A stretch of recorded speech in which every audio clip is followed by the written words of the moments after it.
glorify you, Lord, in this morning. For you are a good, good Father. We thank you, Holy Spirit, that you are in this place. We thank you, Lord, for your tangible presence in this place this morning. And Lord, my prayer is that you will meet with every person.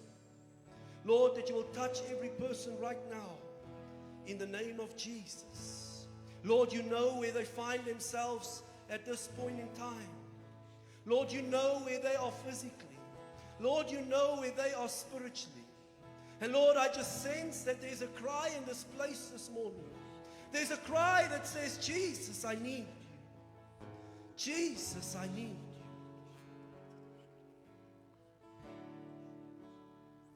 There's a cry in the hearts of your people this morning that says, Lord, more of you and less of us. Lord, more of you and less of us. Thank you, Jesus. Can we just sing Holy Spirit again? Holy Spirit, you are welcome. Come flood this place and fill the atmosphere. Your glory, God, is what our hearts long for. To be overcome by your presence, Lord. Holy Spirit, you are welcome here. Come flood this place and fill the atmosphere. Your glory, God, is what our hearts long for. To be overcome by your presence, Lord. Thank you, Holy Spirit. Thank you, Lord, that you are here. Your word says, where two or more gather in your name, there you are. And we thank you for your sweet and tangible presence in this place this morning. Thank you, Lord, that you've come and that you filled this place. And we thank you now, Holy Spirit, that you will have your way in this meeting. In the mighty name of Jesus. Oh, we love your presence, Lord. We long to be in your presence because that is the best place we can find ourselves.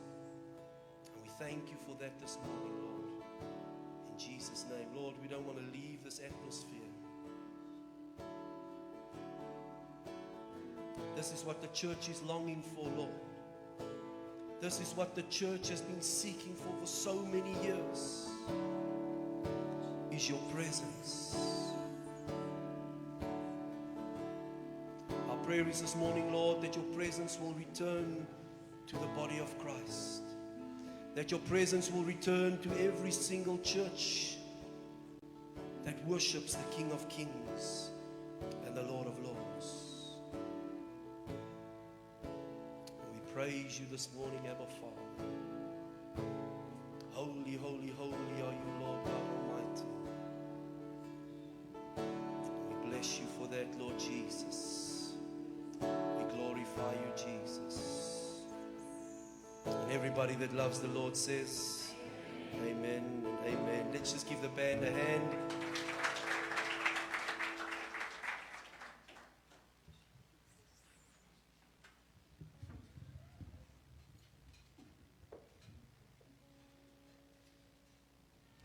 Well, good morning to each and every single one of you. It's such a wonderful privilege for us to have you in the house of the Lord this morning. Man, I just love the presence of God. Sure. For those of you that's got your Bibles with you, please turn with me to 2 Corinthians chapter 9 and verse 7. And at this point of time, I would like to welcome all our online viewers. As Pastor Chris said earlier, our messages get shared on a global platform, and it is broadcasted in many nations. So we greet all of you in the wonderful name of Jesus. If it's morning, if it's afternoon, if it's evening, we greet you in the wonderful name of Jesus. Then from my side, everybody that's here this morning, I greet you in the name of Jesus. Can you just give yourself a hand this morning? Can I tell you that you've made the best decision that you could in this morning. Amen. Amen. So for those of you that's got your Bibles with you, otherwise you can turn your attention to the screen. The Word of God says, 2 Corinthians chapter 9 and verse 7, let each one give thoughtfully and with purpose, just as he has decided in his heart, not grudgingly or under compulsion, for God loves a cheerful giver. Look at your neighbor and say, cheerful giver. And delights in the one whose heart is in his gift. Father, we thank you for your word. I thank you, Holy Spirit, that you hide me behind the cross right now. Holy Spirit, that it will be you speaking through me in the mighty name of Jesus. Lord, open every heart, every ear right now. And Lord, let your people hear what the Spirit of God is saying. In Jesus' mighty name we pray. Amen and amen. So look at your neighbor and ask them, what does your giving look like?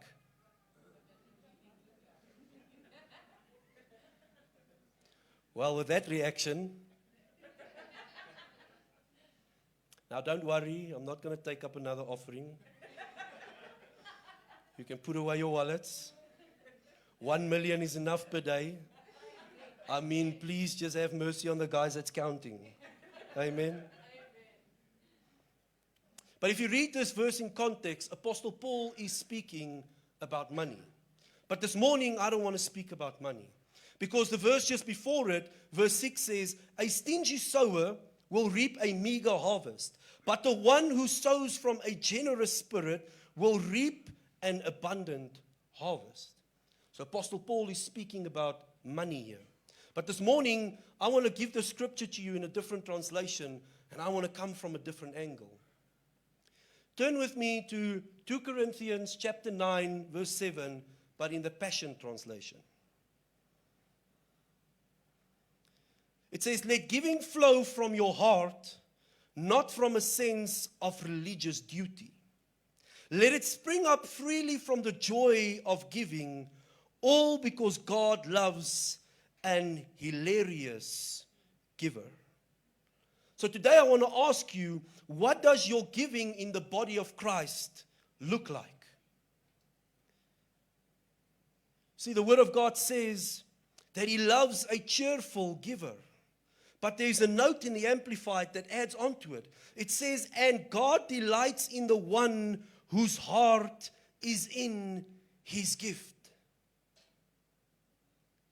We all have gifts, right?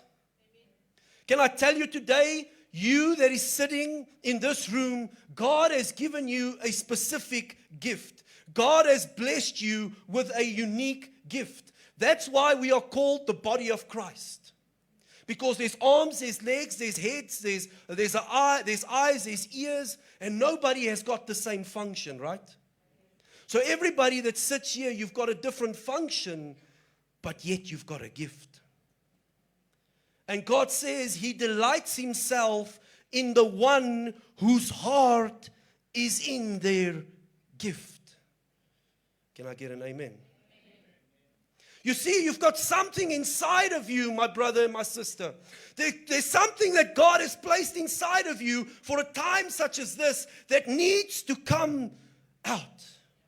There's people that's waiting for you, my brother and my sister. There's something inside of you that needs to come forth. And God says, I love that one whose heart is in what I've placed inside of him. See, there's two statements that shook my religious world. And the first statement was, at the end of your disobedience, someone is waiting a lifetime.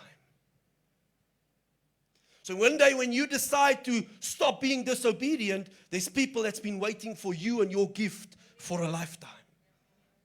The other statement that shook me to the core was how many people must go to hell because you are disobedient. Say my aina. How many people must go to hell because that gift that's locked up inside of you, you have decided to keep it dormant? Am I talking to the right crowd this morning?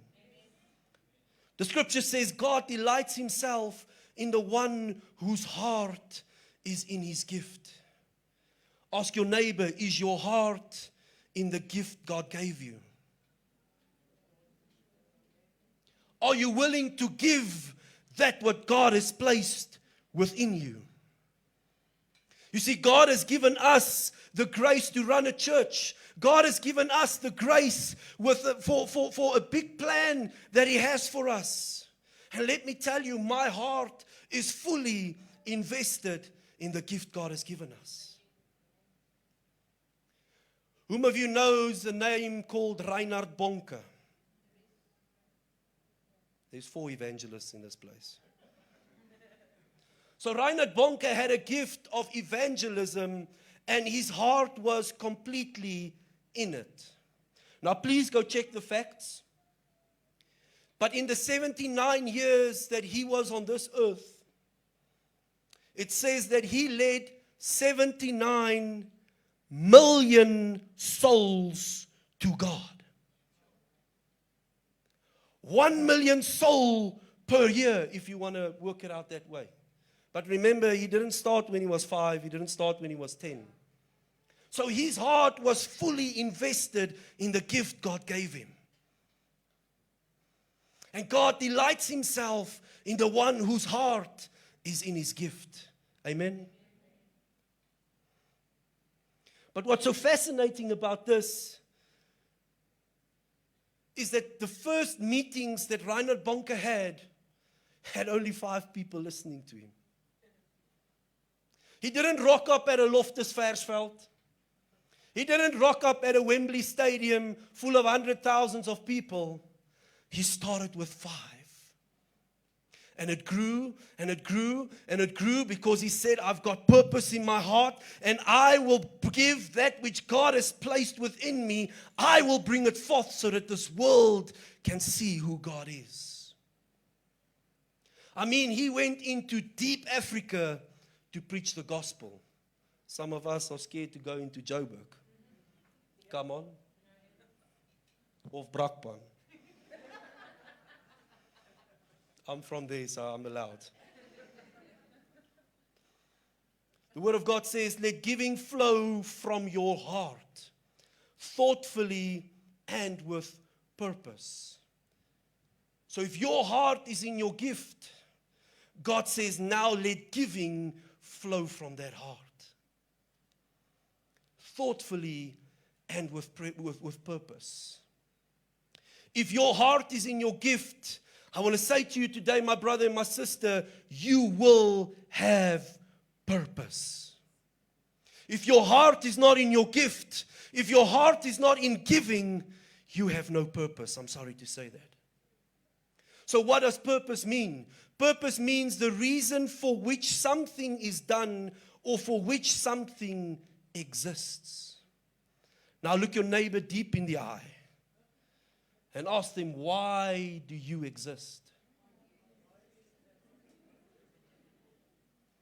I can see that person doesn't know. Look to the other person and ask them, why do you exist? Let me tell you, my brother, my sister, you do not exist because God needed somebody to braai. Yes, we all like braai vleis. But you do not exist because God wanted a championship braaier. No, you exist because God has got a plan for us in this time. God has got a plan for every person to come to the fullness of Christ and to accept Him and to earn eternal life. That is God's purpose. And we've got a gift and we've got a purpose in our hearts. But do we know it? You see, some people find it hard to give in the body of Christ because they have not found their purpose yet. If you have purpose in your heart, giving will come naturally without hesitation. If you've got purpose in your heart, giving will not be a problem for you. The only reason why giving will be a problem is because you have not found your purpose yet. Hence, I'm asking you this morning, do you know your purpose on this earth? A lot of people say to us, Pastor, how do you do it? You've got a full-time job. You've got a family to run. You've got 3 very busy boys active in sport. How do you do it? When do you rest? I say to them on day 8. There's no day 8. It's a joke. But why do we give? We give because we've got a purpose. We give our time because we know that that will bring change in people's lives. Pastor, can I come see you? Yes, my brother. Yes, my sister, come see me. Because I know there might be a life at stake. I know there might be souls at stake. I know there might be a family that's in need. I know that there might be a marriage that's in need. So yes, come. Because I give with a purpose. Look at your neighbor and ask him, why do you give?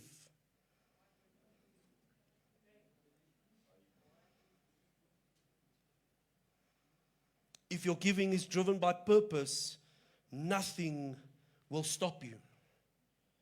I'm going to say that again. If your giving is driven by purpose, nothing will stop you. So when God gave me this word, He took me back to the Welsh revival that took place in 1904. That was very long ago. But Wales had the greatest revival that country has ever seen in that period, 1904 to 1905. And a guy with the name of Evan Roberts, he was at the core of this revival. He was a young man full of the zeal of God.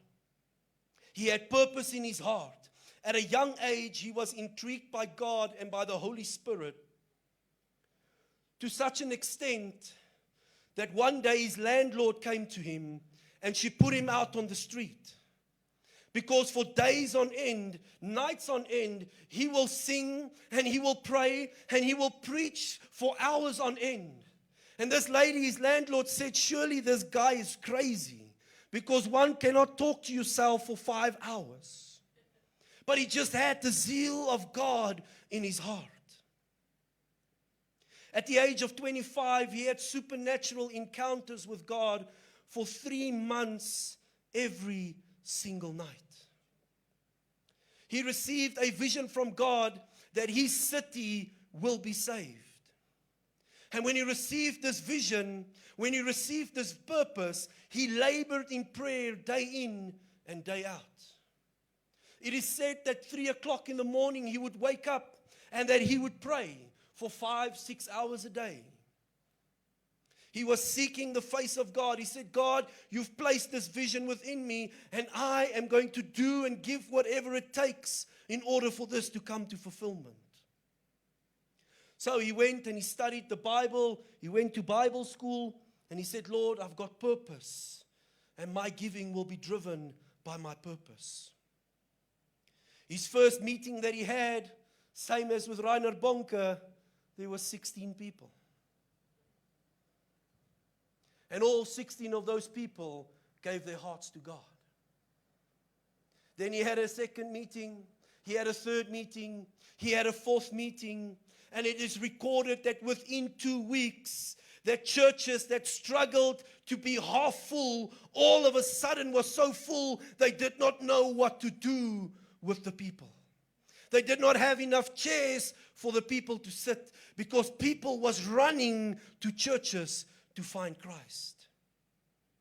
It is recorded that the judge in that city, every day when he got to work, they gave him a pair of white gloves because he had no cases to judge.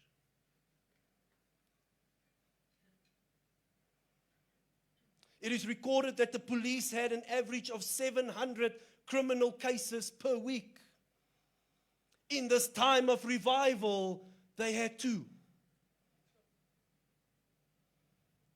The police said the only jobs they had prior to this was to control the crowds and to bring those that's in the wrong to justice. They said, but now we don't have anything to control or anybody to bring to justice. So they followed the crowds wherever they were going, and they formed bands in the churches to sing. Church services start at 6 a.m. in the morning, and it carried till 12 at night. There was cases of bankruptcy that was reported because nobody was in the taverns or in the bars anymore. There's a story that was recorded, an instance where a person was sitting in the bar and the bar owner said to him that his business is going under because nobody's there anymore. And as this man was still taking a sip of his Richelieu, he heard a sound on the outside of the building. And people were marching, young men and women of the age of 16, 17, 18, 19. They were marching on their way to church. And they were singing great hymns to God. They were praising His name. And the bar owner said to him, you see, that's exactly what I mean. And guess what that guy did? He stood up, he turned around and he walked outside. And as he came into the presence of God, he fell on his knees and he said, Lord, I am a sinner, forgive me. He stood up, he joined them, and he went to church.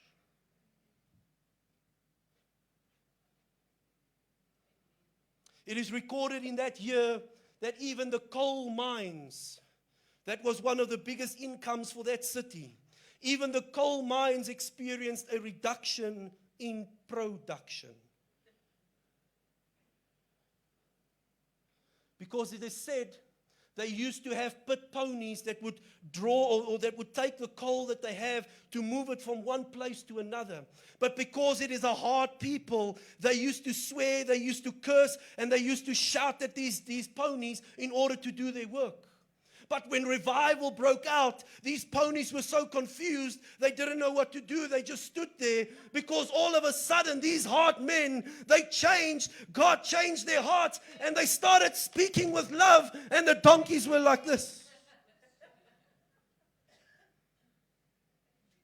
Can you see what happens when there is purpose in your heart? And when you start giving to that purpose, God can change a city. Man, God can change a nation.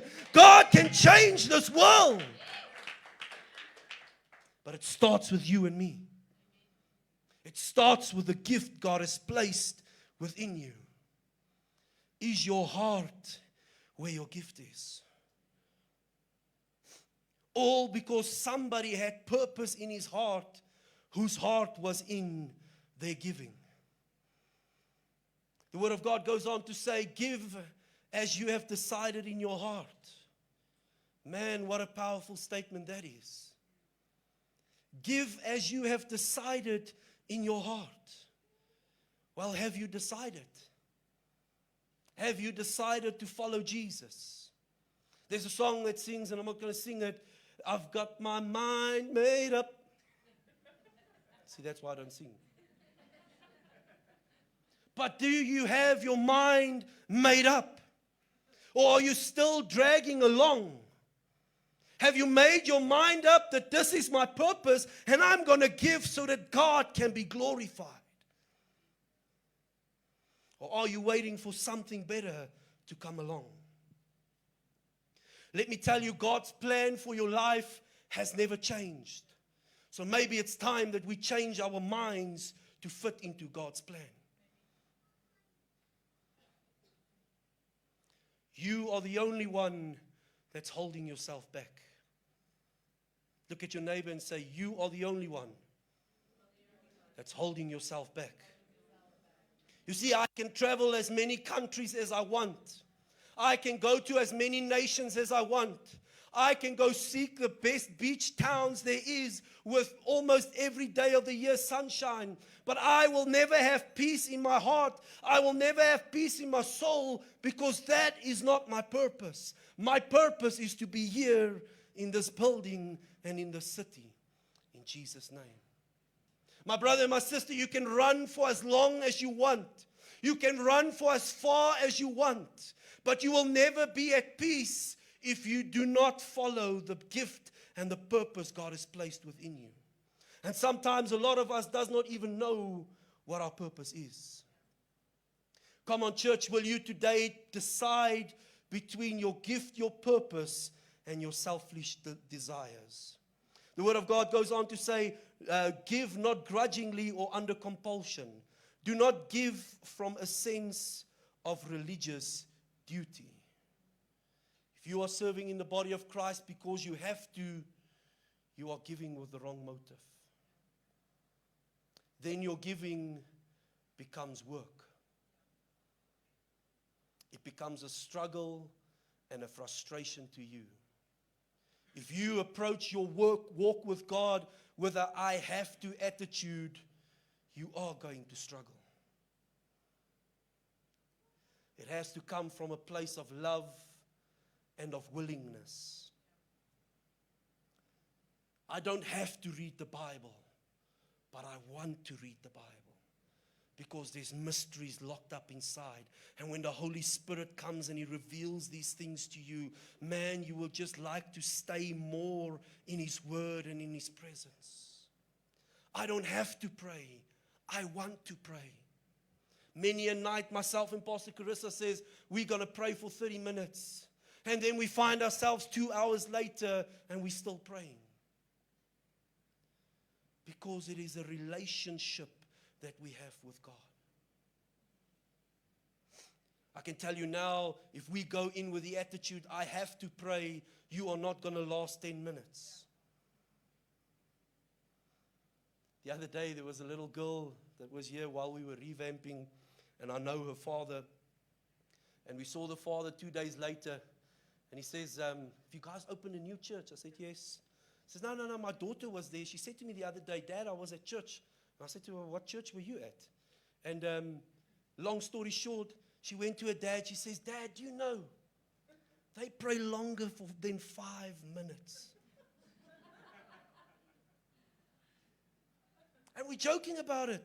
But there's really people that is struggling to even pray for 5 minutes. Man, our intro is 5 minutes. But if we can just shift our mind to a place of, God, you've given me a gift. It is not a religion, but it is a relationship. And I'm going to operate from a place of relationship. You will see how things will turn and shift in your life. I want to ask you this question today. Have you decided to follow a religion, or have you decided to have a relationship with the living God? Because I can tell you now, it's two total different things. If it's out of religious works and compulsion, all you will ever have is a religion and never a relationship. And unfortunately today in the body of Christ, we find a lot of people that is in a religion and not in a relationship. I'm ending off with this. God says, can you believe it? I'm on time. God loves a cheerful giver and not a tearful giver, as Pastor Carl will say. A cheerful giver and not a tearful giver. I have to do this again. I have to go to another meeting. I have to go to a prayer meeting. If that is your attitude, then it is a tearful giver and not a cheerful giver. Or do you give to impress someone? I want to say to you, then you are giving with the wrong motives. Matthew 6 verse 5, the Amplified Edition. Jesus says, also when you pray, do not be like the hypocrites, for they love to pray publicly, standing in the synagogues and on the corners of the street, so that they may be seen by men. I assure you and most solemnly say to you, they already have their reward in full. Why do you give? Is it for somebody else to see you? Is it to impress somebody else? Because Jesus says, if that is your motive, I assuredly say to you, you've got your full blessing.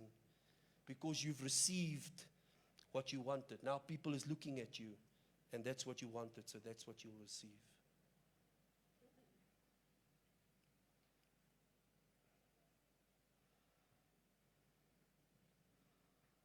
God loves a hilarious giver. What do you do when somebody is hilarious? Hopefully you laugh. and it brings a smile to your face.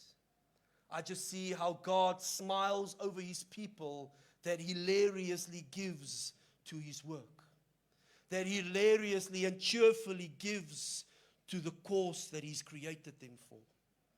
God loves a hilarious giver. I'm going to share one or two testimonies and then I'm done. So in November last year, our usher team blessed us with a night out, me and my wife. And they chose the place, and it just happened to be one of our favorite restaurants. And while we were sitting there, God said to me, give the waiter a word. I said, Lord, we are off. It's our time together. God loves a cheerful giver. So the lady came to us. I said to her, do you have any aspirations for the corporate world? She couldn't believe what I was saying, because that was what was in her heart. And she says, yes, I do, but I'm struggling. I do not have the opportunity. And Pastor Carissa said to her, God's going to give you the opportunity. He's opening a door for you. And before I could stop myself, I said to her, well, within 3 months, that opportunity is there. And when I said to her, guess what? Monday morning, Pastor Carissa gets a phone call from this lady saying that I just want to say to you, that word that you've given me has come into fulfillment.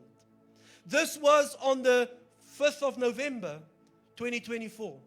She phoned us on the 1st of February, 2025, 4 days before the 3 months would have ended. God loves a cheerful giver. Are you ready to give when God says to you, give? Are you ready to stand up? Are you ready to, that's what's inside of you, to bring it forth in any point of time? Last year, beginning of last year, I stopped at the petrol station where our company's got an account where we put in fuel. And this man, this petrol attendant, was putting in fuel, and I saw he wasn't himself. Because he's always the cheerful and the happy chappy guy within the petrol station. And I called him, I said to him, what's wrong? He says, no, I don't feel well. I said, no, I can see, but what's wrong? He says, I've got a bleeding ulcer in my stomach. And it's so painful, but I don't have the means to go to hospital. I said to him, well, can I pray for you? I placed my hand upon his stomach while he was standing next to my vehicle. And I said, Lord, in the name of Jesus, your word says that by your stripes we are healed. So Lord, right now we declare healing over this person in Jesus' name. Guess what? A week later I got there and he was his old self, happy, chappy, chirpy, running around and making jokes. I said to him, now, he says to me, thank you, my brother, you prayed for me and I'm healed in Jesus' name. Are you ready to give what God has placed within you?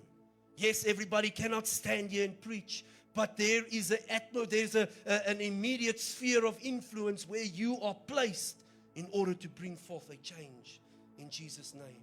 Why does the worship team spend hours and hours and hours in preparation so that they can sing? Not to be seen, but Lord, let me just make a joyful sound. Lord, let me bring people into your presence. Lord, let my sound draw crowds so that they can come into your presence. And Lord, when they're in your presence, the chains will be broken. Lord, that sickness will be healed. And Lord, that they will be delivered in Jesus' name. Why are you bothered with the youth, my brother? This ungodly nation of ours. Why are you bothered with them? Because I know that if I can pray and I can seek God's face for this city and for this area, Lord, that it will be like in the days of the Welsh revival, that children of 16, 17, 18, that they will walk the streets, God, and that they will sing praises to you. And as they walk past places of darkness, Lord, that it will draw them out and that they will come to Christ. That is why I do it. Jy nie nou excited is nie, weet ek. See, Jesus didn't come to this earth because he had to. He came to this earth because of love and of purpose. While he was hanging on the cross, he said, Father, forgive them, for they do not know what they are doing. That is purpose. Every day, every hour is an opportunity to give. You guys come to the front for me, please. I want to ask you this morning, what have you decided?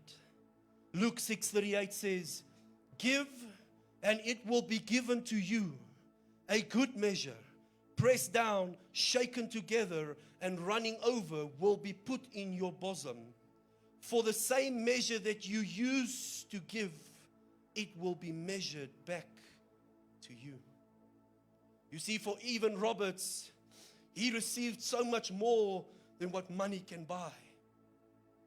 He received the salvation of his whole city. He received revival not just in Wales, but in Europe. Will you today decide to step into your calling, into your purpose and your destiny? People are waiting for you. I want to say to you, your giving will make an impact in nations in Jesus' name. Your impact or your giving will make an impact in your workplace. Your giving will make an impact in your city and in your suburb. Your giving will bring forth change in Jesus' name. Do never think that what I have to give is so little. Do never give that what I have to give is insignificant, because there is a living God that is within you. Amen. Amen. Can I ask you all to stand? We are going to go into a worship song. And then I want to invite you, as we are in this worship song, that you come to the front. If you say, Lord, I want to step out in obedience today. Because the words that shook this man, the words that shook even Roberts, was in the meeting that they had. There was a prayer that was prayed that said, God, bend me. God, bend me. And if that is you this morning and say, Lord, come and bend me. Lord, come and show me my purpose.